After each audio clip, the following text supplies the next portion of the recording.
Bonjour à tous, l'objectif de ce tutoriel est de vous présenter l'outil Perfection qui a pour objectif le calcul de la TVA de manière automatisée à partir du FEC. Nous allons utiliser un cas pratique et donc le calcul de la TVA du mois d'avril sur le dossier LPA. LPA est une société qui a une activité mixte car il s'agit d'un garage automobile. Elle a donc à la fois de la prestation de service et à la fois de la vente de pièces détachées neuves, ce qui a un impact sur la TVA et son calcul, mais nous y reviendrons. Nous allons donc commencer par la présentation et le paramétrage de l'outil. En ce qui concerne la présentation de l'outil, deux éléments sont à présenter. La première, il s'agit du ruban personnalisé Excel Perfection, qui est importable et qui sera mis à disposition. Il regroupe l'intégralité des macros à utiliser pour calculer la TVA de manière automatique. Il sera très utile car il est accessible, peu importe où on se trouve dans le fichier. En cas de problème sur l'import de ce ruban, les macros sont également mis à disposition sur la première feuille step by step et sont regroupés et sont donc accessibles aussi à cet endroit. Après avoir présenté rapidement l'outil, et les différentes feuilles ne seront pas présentées dès maintenant, elles seront redescendues au fur et à mesure. Nous allons désormais nous intéresser au paramétrage de l'outil et donc au renseignement des informations générales du dossier qui permettront de commencer le remplissage de la feuille de calcul. Il faut donc renseigner tout d'abord le nom de l'entreprise, donc LPA, le numéro de sirène, la date de début et de fin d'exercice, le dernier jour de la déclaration. Il faut ensuite sélectionner le régime mensuel ou trimestriel, donc qui est mensuel.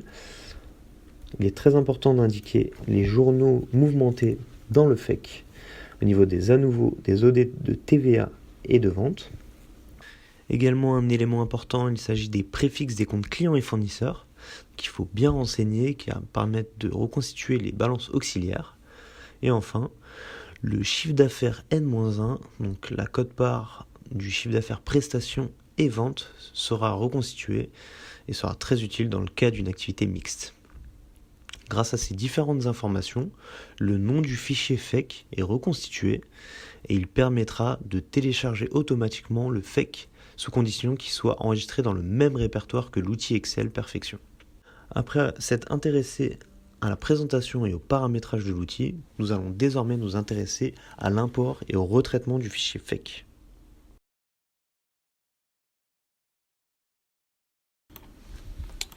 Nous allons désormais nous intéresser à l'import et au retraitement du FEC. Après avoir renseigné les informations générales du dossier LPA,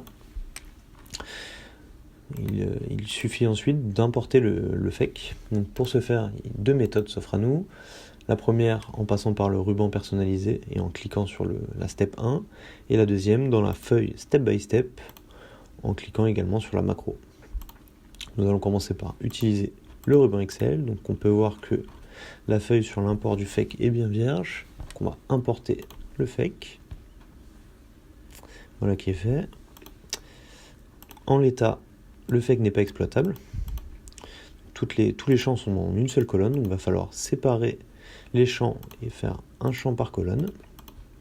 Grâce au séparateur, nous allons pouvoir actionner la deuxième macro. Donc on va l'actionner via la feuille step by step. Voilà. Donc là on peut voir que les champs ont bien été séparés. Donc ensuite on s'aperçoit aussi que le format des dates n'est pas correct et que le format des nombres ne correspond pas à des nombres. Donc il va falloir les retraiter. Allons-y. Voilà, donc là, les colonnes débit et crédit viennent d'être adaptées. Et pour le format date, donc c'est un petit peu plus long parce qu'il y a 3 colonnes de date. Voilà, qui est fait. Donc on va les vérifier. Donc là, on a bien le format nombre. Dans validate date, pièce date, ça a bien été retraité, et écriture date. Parfait. On va désormais retraiter les numéros de compte, mettre 8 caractères partout. Donc s'il y a des numéros de compte qui sont plus longs ou plus courts, ça va être harmonisé. Et ensuite, on entre dans la catégorie ajout de colonne avec la colonne de solde et la colonne de mois. Donc on va ajouter ces deux colonnes. colonne de solde et la colonne du mois. Donc c'est des colonnes qui sont facultatives et donc qui ajoutent des champs dans le FEC. Donc en colonne S et T. Donc, voilà. Petite vérification, la somme des soldes est bien égale à 0, donc ça c'est correct. Et ensuite, on va finir par contrôler le FEC, donc en passant par là par exemple, et ça nous confirme que le FEC est exploitable et qu'aucune erreur n'a été trouvée. Voilà, donc là on a bien importé le FEC, on a effectué le retraitement pour qu'il soit exploitable, et le contrôle est satisfaisant, donc nous pouvons continuer. Nous allons désormais nous intéresser à la reconstitution des balances comptables. Pour ce faire, nous allons nous remettre sur l'outil, donc nous venons d'intégrer le FEC, on l'a retraité et on l'a même contrôlé, et désormais nous allons reconstituer les 3 balances.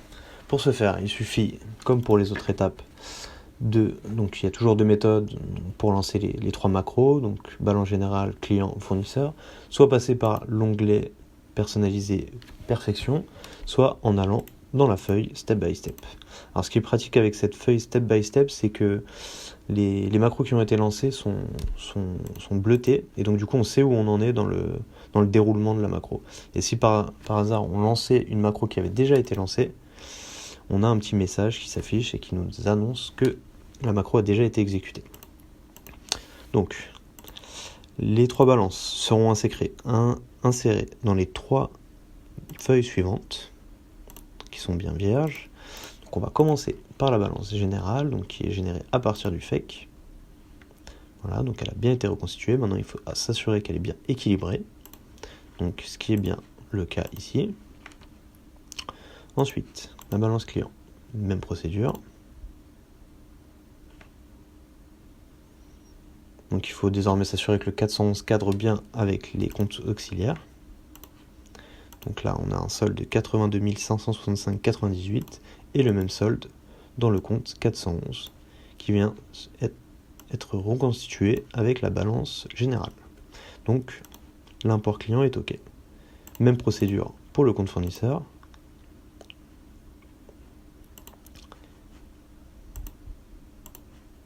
Et une fois de plus, ça cadre, donc les imports sont parfaits.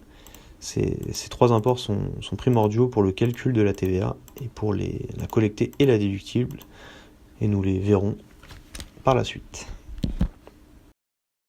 Nous allons désormais nous intéresser au paramétrage des comptes liés à la TVA et à la reconstitution des déclarations de TVA sur l'exercice. Donc, les étapes précédentes étaient les reconstitutions des différentes balances. Donc il faut désormais activer la macro 11 qui va permettre de faire ressortir tous les comptes de chiffre d'affaires, les comptes clients et tous les comptes de TVA. Donc on va activer la macro 11. Et donc on a une petite pop-up qui s'ouvre. 2 actions sont désormais requises pour continuer. Et donc en fait il faut valider les taux de TVA et également les libeller pour catégoriser les comptes. Donc on va voir tout de suite ce dont il est question. Donc on est dans la feuille paramétrage dossier. Donc les comptes ont bien été récupérés dans le FEC. Des libellés sont proposés en fonction de la démarche d'homogénéisation. Donc dans le mémoire, il est conseillé de mettre le taux affecté à chaque compte en fin de libellé, ce qui permet de le reprendre automatiquement. Et donc on a une partie de validation manuelle.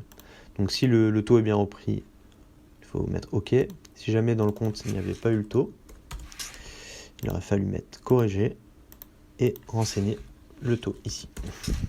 Voilà, afin que le taux applicable soit retenu ici. Voilà, donc là on va mettre OK partout. Ensuite, la deuxième catégorie, c'est les libellés clés. Donc là, c'est pour mettre les catégories de comptes.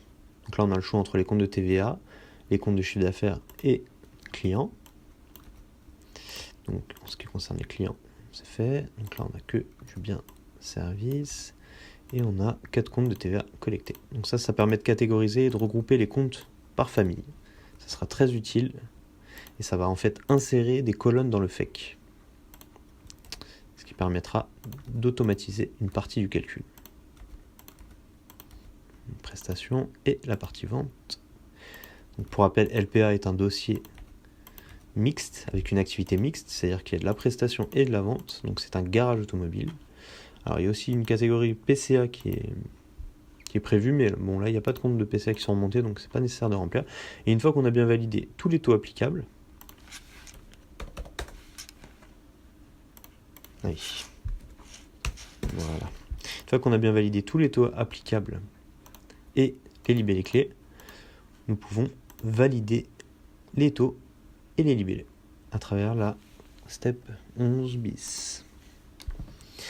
Et donc ça nous indique que le récapitulatif des déclarations de TVA a été généré avec succès et qu'il se trouve dans la feuille 3.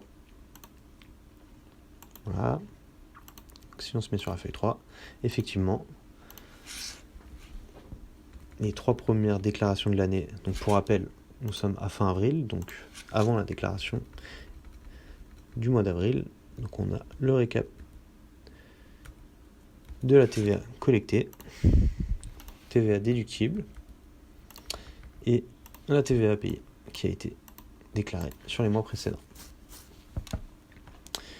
Cette étape est très importante car le contrôle se fait sur une logique annuelle et donc du coup reprend l'intégralité du chiffre d'affaires qui a été déclaré sur l'année et le compare avec le chiffre d'affaires qui aurait dû être déclaré depuis le début de l'année, ce qui donne la déclaration à effectuer. C'est une étape primordiale pour l'affectation des taux. Pour finir, des nouvelles colonnes ont été insérées dans le FEC, le taux applicable et le libellé clé que nous venons de renseigner. Donc avec les taux à 20% et les catégories. Voilà pour cette étape. Nous allons désormais nous intéresser au calcul de la TVA. Donc, les étapes précédentes, c'était de reconstituer et de paramétrer les comptes en relation avec le calcul de TVA, ici, et reconstituer également les déclarations de CA3 des mois précédents. Pour rappel, on calcule la TVA du mois d'avril, et donc les 3 premiers mois ont correctement été reconstitués. Il faut désormais alimenter cette fiche qui calculera dans un premier temps la TVA collectée, exigible, puis les 2 autres feuilles suivantes s'intéressent à la gestion d'exception et le calcul de la TVA déductible. Donc ces deux feuilles sont pour le calcul de la TVA déductible. Commençons par la première feuille, la feuille 5. Donc on va, à l'aide du ruban perfection personnalisée, lancer le calcul de la TVA déductible. Collectée, pardon. Voilà qui est fait. Donc là, ça va reprendre les prestations, les créances N-1, créances N et les ventes par taux et par compte. Généraux et auxiliaires pour les créances.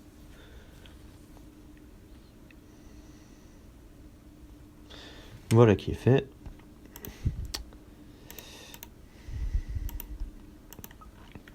Donc les comptes de prestations ont correctement été repris avec du chiffre d'affaires et des commissions, donc en négatif. Logique. Ensuite, les créances N-1 ont également été reprises et c'est à cet endroit précis que le journal d'à nouveau sert à toute son utilité car c'est uniquement les comptes clients qui viennent de ce journal qui sont ici repris pour reprendre les créances N-1. Ensuite les créances N, et donc pour les créances N et N-1, même logique, donc on fait le total du TTC par taux de TVA, on divise par le taux pour avoir le hors-taxe, et ensuite on y applique la quote-part de chiffre d'affaires prestation de service, parce que la prestation de service est exigible seulement une fois qu'elle est payée. Et donc du coup, cette quote-part, elle est uniquement dans les cas d'activité mixte comme le dossier LPA, et cette quote-part est calculée ici automatiquement avec la reprise du chiffre d'affaires, prestation de service, des ventes, directement issu de ce tableau ci-dessus, et donc ça génère automatiquement la quote-part prestation de service. Et enfin, du coup, les comptes de vente qui ont été correctement repris par taux. Donc les taux de 10 et 5% viennent du distributeur, donc bonbons et canettes, qui ne sont pas significatifs mais qui permettent de témoigner de la qualité de l'outil qui peut prendre en compte les différents taux applicables. Ensuite, suite à ces différentes reprises, ça nous permet de calculer le chiffre d'affaires à déclarer sur l'exercice. Donc l'opération est très simple, on reprend les prestations de service plus les créances N-1 hors taxe moins les créances N hors taxe plus les ventes de l'exercice, et donc ça nous donne le chiffre d'affaires exigible d'un point de vue de la TVA. Et on le compare avec le récapitulatif des déclarations de TVA qui a été effectué précédemment, et cela nous donne la déclaration de TVA à effectuer et donc le chiffre d'affaires à déclarer. Donc ici, le cas, ce sera un chiffre d'affaires à 5,5 à 42 €, un chiffre d'affaires à 10% à 624 € et un chiffre d'affaires à 20% à 140 965 €. Voilà. Ensuite, dernière partie de ce calcul de TVA collecté, on a une partie de contrôle de cohérence, donc avec un chiffre d'affaires théorique qui est simplement repris sur les soldes des comptes fois le taux, qui nous donne une TVA théorique, TVA collectée théorique. Et ensuite, on a le chiffre d'affaires saisi, donc c'est là où le journal dans le paramétrage initial, journal de vente, est très important, car c'est de là que provient le chiffre d'affaires. Donc tout le chiffre d'affaires qui est saisi dans le journal de vente est repris ici. Et il en est de même pour la TVA collectée.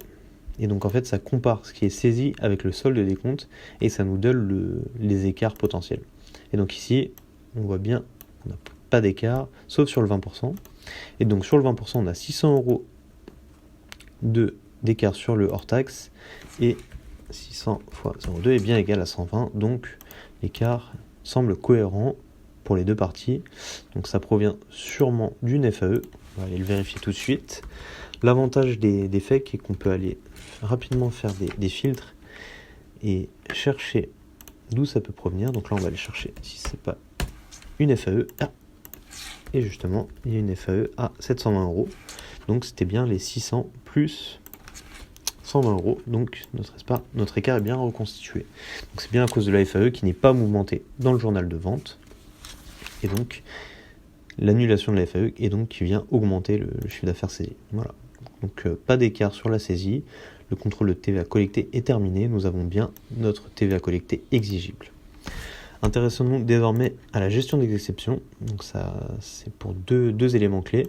L'option sur les débits qui ne peut pas être ressortie sur le FEC, et la nature du fournisseur, donc qui est soit de la prestation, soit achat.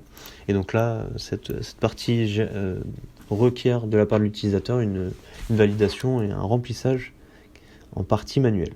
Donc on va générer la step 13 de gestion des exceptions. Donc une fenêtre s'ouvre et nous indique qu'il y a 7 comptes à vérifier. Donc on va tout de suite les vérifier. Voilà, on est dessus. Et donc quelque chose pour faciliter, c'est que donc les comptes sont bien mis en avant avec la couleur, le code couleur. Donc ici, cela signifie que le compte fournisseur a été alimenté à la fois par du compte d'achat, de charge, et du compte de charge de prestat. Donc les achats ont été répertoriés en compte 60, à l'exception du compte 604, et les comptes de charge prestat ont été regroupés avec les comptes 61-62 plus le compte 604. Donc là, ici, il faut indiquer s'il s'agit globalement d'un compte d'achat ou d'un compte de prestat. Donc là, on va pouvoir aller tout de suite renseigner. Donc EDF, pour ceux qu'on connaît, MD Auto, c'est de la prestat, Mini Accessoires, c'est de l'achat. Donc là, en fait, il faut choisir et arbitrer entre les deux. Et dans le doute, il est conseillé de mettre prestat, car c'est le moins avantageux pour le contribuable. Ne pas hésiter à mettre des options sur les débits lorsqu'on le sait. Alors par exemple, on va dire que l'URL d'IPA a une option sur les débits, pour l'exemple. Voilà.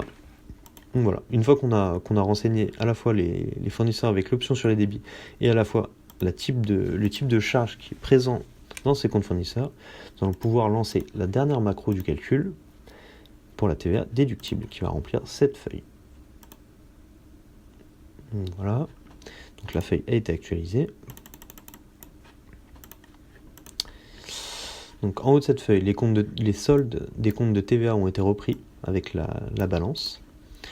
Le solde du compte fournisseur également général a été repris. Et ensuite, l'intégralité des comptes fournisseurs non soldés ont été repris ici. Et pour chacun d'entre eux, le taux de TVA est indiqué et repris grâce au libellé. les prestations achats générées dans la gestion d'exception ont été repris également, et l'option sur les débits également. Ce qui permet de faire ressortir la TVA qui concerne des dettes fournisseurs qui n'a pas été payée, seulement sur les prestations. Et donc du coup, ce total permet de nous donner la TVA en attente de décaissement et donc par différence entre le solde des comptes de TVA déductible et la TVA sur prestation de service, la TVA déductible à déclarer. Voilà, donc là on a notre TVA déductible qui est calculée automatiquement. Donc c'en est fini pour le calcul de la TVA collectée et déductible. Nous allons désormais nous intéresser à la synthèse du calcul de TVA ainsi qu'à la préparation de la déclaration de TVA. Après avoir calculé la TVA, nous sommes désormais à la dernière étape. Toutes les macros ont été lancées, comme on peut le voir sur la feuille step by step. Il ne reste plus qu'à remettre à zéro l'outil. Mais avant ça, nous allons nous intéresser à la synthèse du calcul et à la restitution et à la préparation de la CA3 sur les feuilles 8 et 9. Commençons par la feuille 8.